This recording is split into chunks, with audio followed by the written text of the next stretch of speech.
Namaskar. Welcome to another episode of Editorial. The government has been constantly telling us that there's an international conspiracy against India.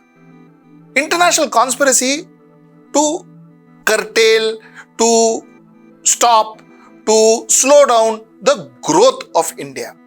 And therefore, so many people, so many media organizations are all ganging up together to pull India down. This is the government of India's version. When a lot of people say yes, that's what they are saying is true. A lot of people also say nay, nothing of that. So there is no conspiracy here. It is just that, जो दिखता है वो लोग लिखते हैं. What they see, they write. And that's how it is. And there's nothing more to that. Let's spend next 15 minutes to figure out clinically and figure out and find out for ourselves. And the decision, of course, I leave it to you, whether there is a conspiracy against India or whether there is not. Let's get right into the show and find out. Okay. So, I am going to present two theories in front of you. The first is an argument that supports the conspiracy theory. The second is the argument that says that conspiracy theory has no substance. So I'll present both in front of you. You decide, like I said before, you decide which one you think is right and which one you think is wrong. India is seen as a country that is doing exceedingly well.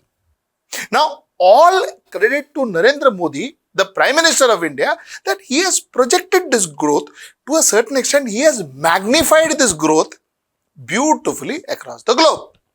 So, if you talk to NRIs, if you talk to foreigners, they believe that India is growing exponentially. India has grown exponentially and growing at a rapid pace. Most of them will agree to it. Okay. India is growing. There is no question about that. There is progress in India. There is no question about that. We have our own internal problems where there is unemployment, there is health issues, there is malnutrition. All that we have. But one can't deny the fact that our country is growing and growing at a fairly good pace. If this is the case, then one needs to understand that the developed countries may not want a developing country or an underdeveloped country to grow. They don't want.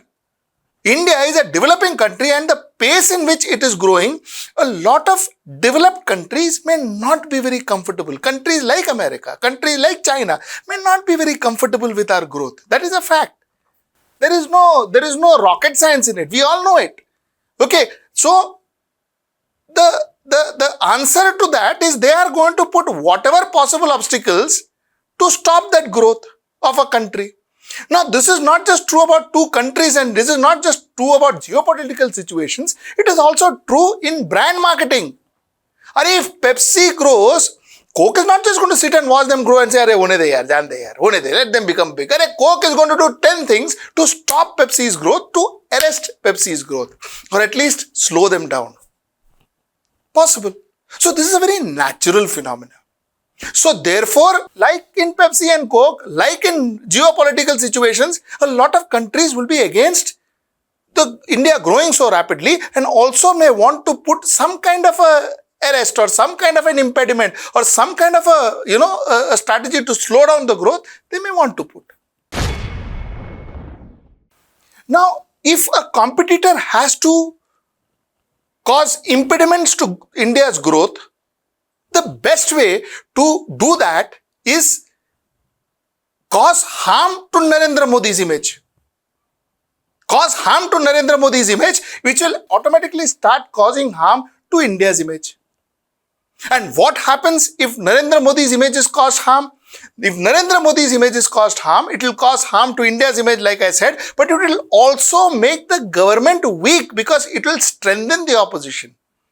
And if it strengthens the opposition, then the opposition will definitely ensure that there is impediment in growth for the country. They will have impediments. They will cause impediments for to the growth of the country. And this is not just this opposition. Any opposition would be, if you twist that story, and if you put Congress into the government and you put BJP as opposition, BJP would have caused the same kind of impediment that possibly a Congress opposition will cause if the government is weak. So the fact is, weakening of Narendra Modi government will definitely ensure that the competition gets stronger, and that will ensure that ultimately the growth of this country will definitely be arrested, be slowed down, and so on and so forth. So objective achieved.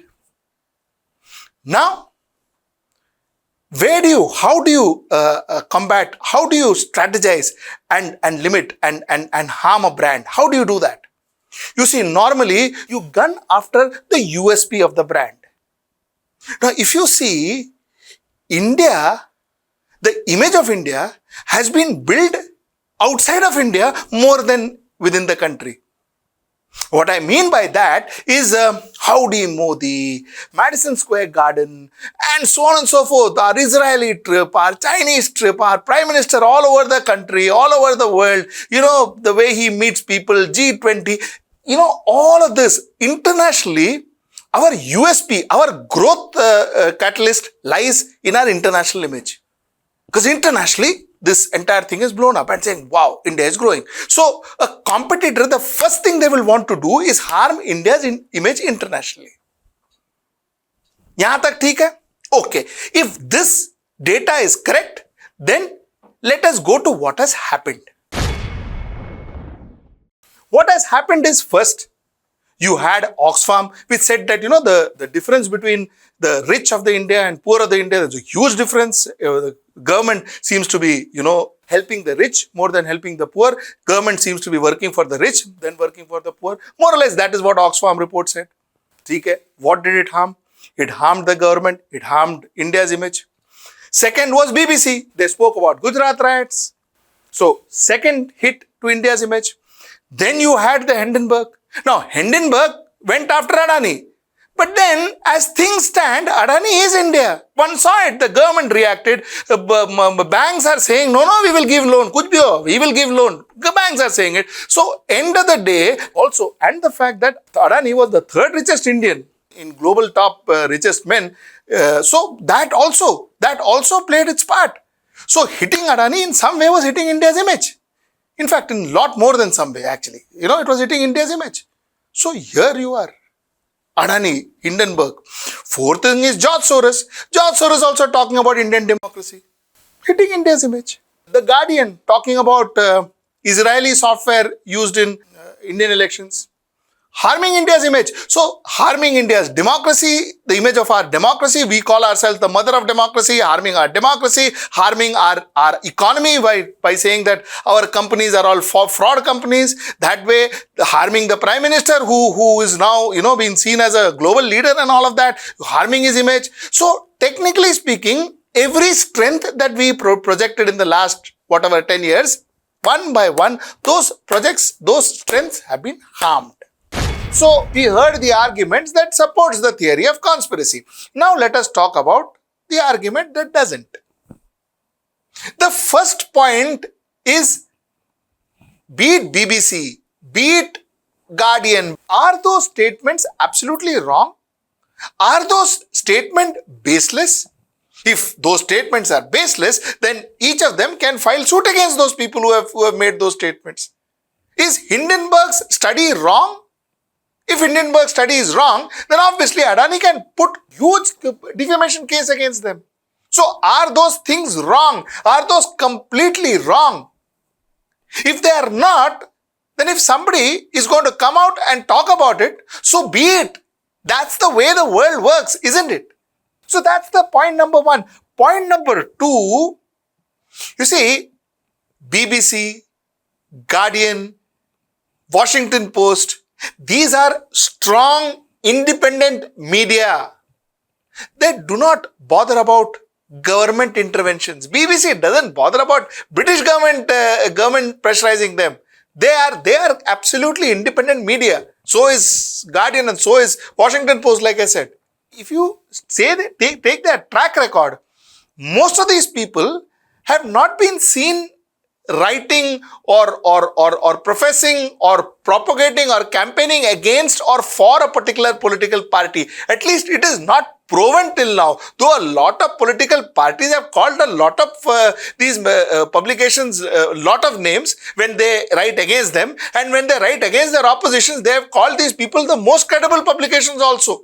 I remember a lot of people from Bharatiya Janata Party had said that people believe BBC more than possibly the Doordarshan or any of Indian media. So I have heard that also. So most often than not, these publications are seen as neutral, fair and ethical publication.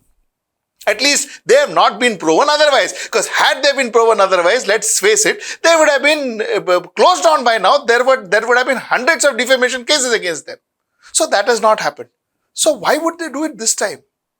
That's the argument number 2. And the last argument that supports, that says that this can't be a conspiracy theory, is that, you see, Hindenburg has not just done this to an Indian company. They've done it to a lot of companies, including Adani. So it is not that Hindenburg started and the first project he did was Adani. No, it is not. He has done it to Nikola, for crying out loud. He has done it to so many companies, most of them American and European. So when he did other companies, it was not conspiracy. When he did India, we call it conspiracy. How can that be? So these are the arguments that prove that possibly these are not conspiracy theories. These are publications, these are organizations that are doing their jobs. Now, the jobs that they do may benefit them. ठीक है. A documentary that a publication makes, or an article that a publication writes, or what the Hindenburg actually investigated and exposed, this could help those organizations, no doubt. But the fact is, they are doing their job. So that's the point. So how can that be a conspiracy or a planned conspiracy? This is the other side of the argument. So now think, is this part of a strategy? Is this part of a conspiracy? Is this all planned and all done? You decide. Okay, you decide. Every country, like any brand, when you plan for a brand, and when your brand is actually growing and growing very well, an intelligent planner will also plan for adversaries when they attack the brand. That could be in terms of defaming the brand. That could be in terms of, causing other damages to the brand. An intelligent brand planner will work his backup to say that, bhai, aisa hoga to vaisa karenge, aisa hoga to vaisa karenge. Somewhere down the line, that's how it is done. Now, did India have it? If India has it, I have not seen it.